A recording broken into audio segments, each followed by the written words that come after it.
So you have been making use of the alphabet. I say A, when he's taking A, I say A, then he will say A. Then he's speaking B, I say B, he will say B, K, D. So he knows many of them, I noticed, and he makes many of them. But some he can't, like Ja, he can't say for jacket, he can't say Ja. When I say Ja, he will just say Ya. Ya is a common one. So good point is he is interested to put this A to Z alphabets in a row. So he's so interested that he would do anything I'm asking him to. So this opportunity, it gives me to make him do the sound, because otherwise he doesn't want to make sounds very easily. Okay. And similarly with the crayons, he's interested. So he wants red crayon. I said red.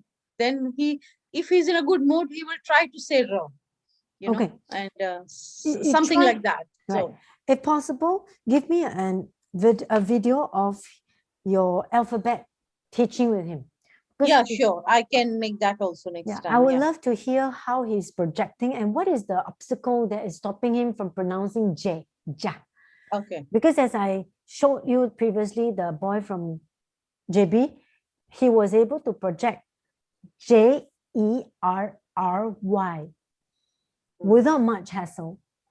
So, but if you can give me a video and then I hear from him what is his issue. Because sometimes it's because he might not have heard it right. So he wasn't able to copy. But there could also be a possibility that he was not motivated. Yeah. Because if you're doing this alphabet lining up, there's no end objective. So you need to have a clear indication of what is the intention. If you're trying to express so that I get the difference between J and R, for example, then I would make sure I tell you differently. But if I'm just saying IJKLMNOP, well, even if I skip the J, to him, there's no difference. So the motivation... The right now, the way we do is only if when he's speaking J, I will only give it to him once he makes the sound J. Then I give to put it in a row. So, so he has that's why he tries, because he wants that from me, because he wants to proceed. He doesn't want to stop. So he doesn't stop. Anything happens, he will end till Z. That's a good thing. He doesn't stop whatever happens in between and get up and go away. He wants to put the last one there, and then he gets up. And so there is something in his brain which tells, I have to finish this task. So that's a good thing. Similarly with crayons, he selected already in his mind some 10 or 12 colors from that set. They are a set of 24, but he likes only 12 colors in them. I notice, because now I see every day, he does every day those 12 colors. The rest of them he will not touch. The same 12 colors. And once he has finished them, he just gets away. And I say, we have to write the name, and you can choose the color from the pen. Then he chooses the pen color. They have different colors. He likes red, so he pulls the red one. Then we write his name, and then he gets up and goes away. Okay. So has he changed his preference these months? Has it always been red? No. He looks different colors also.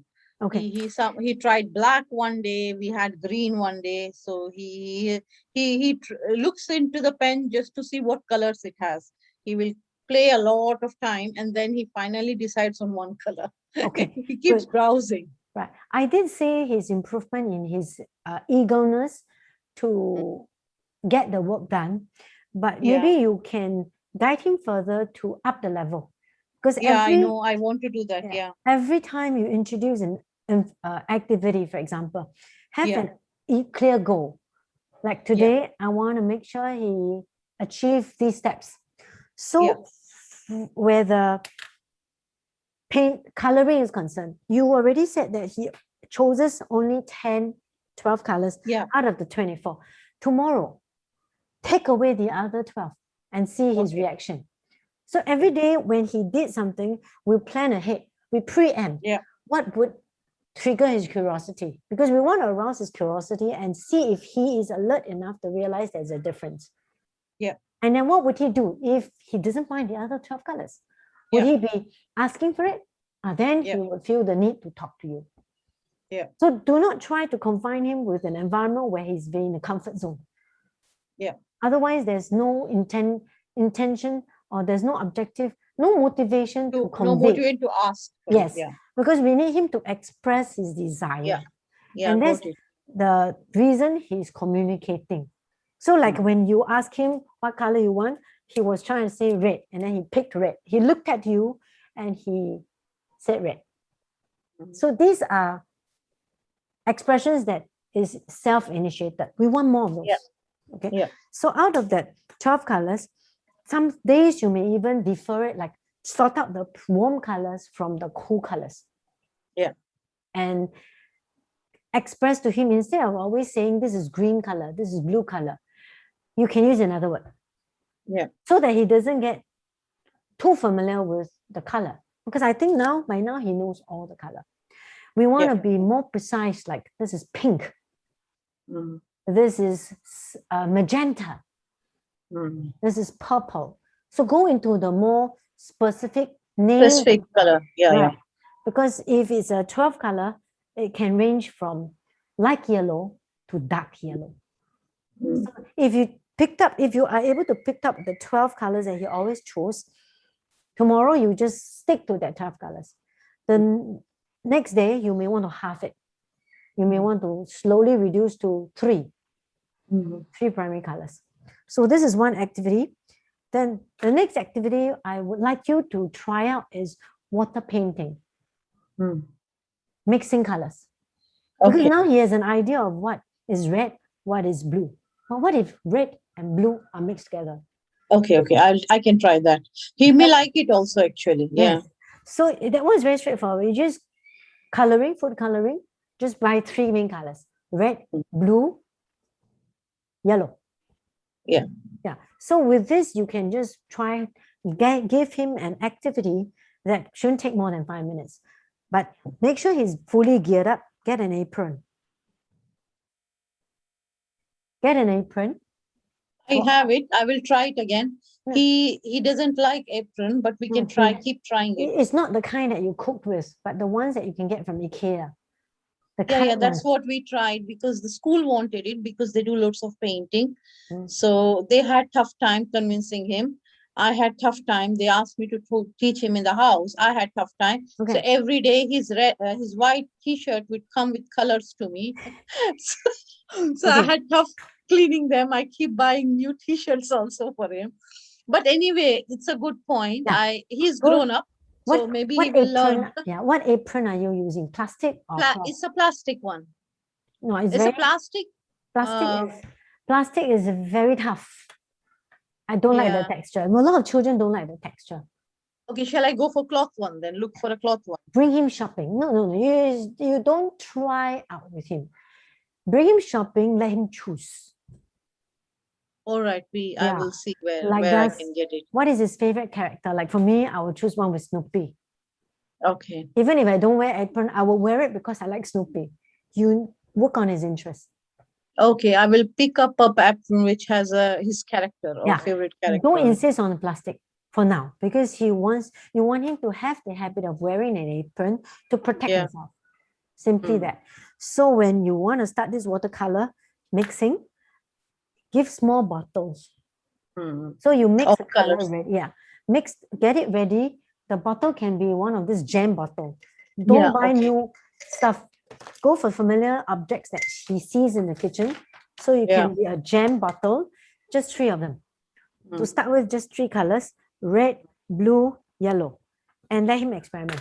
There's no hard and fast rules. Just let him play around. So there's 3 bottles of 3 different color paint. And another bottle, the 4th bottle, is clear water. Yeah. You have a dropper? Yeah, I do have. Yeah. So with that dropper, he would transfer it over. So you demonstrate to him. This is one activity. The other would be using brushes. So he likes brushes, because my elder one has brushes because he has his project works and all. So he goes and keeps on taking it from his shelf and try to use it. And if he doesn't get color, he goes to the tap, gets some water in a small bowl, and he puts the brush in it and starts scraping. So he likes brush the way it does. Right. So Get the drawing board. drawing Yes, board, the yeah, big I one. was. But the brushes that he's taking from Naren are the standard brushes. You Yeah. want to go online, look for finger brushes. Have you Okay, heard of finger finger brushing? I don't know them. No, Okay, we I'll show didn't do you. it. I'll show you the picture. Yeah, I know normal brushes because we all paint Right. for Naren's projects and all. Wait, I'll show you. Finger brushes, I will look Yes. for it. Let me go for right. I look for loads of. I have a pencil brushes or paint brushes with No, it's which different. looks like a pencil. No, I different. took them to Let me make him brush a bit, but Mm. he didn't choose them yet, so they are still lying in the shelf. Okay, let me just show you what is finger brushing. It's really fun. Because I tell you, this is one thing which he would sit for some time. He likes it. He likes colors. So he really sits on the table chair and keeps browsing. So that is one activity we can make him focus a bit, and we can teach him while he's right. doing it. Okay, I'm going to share with you.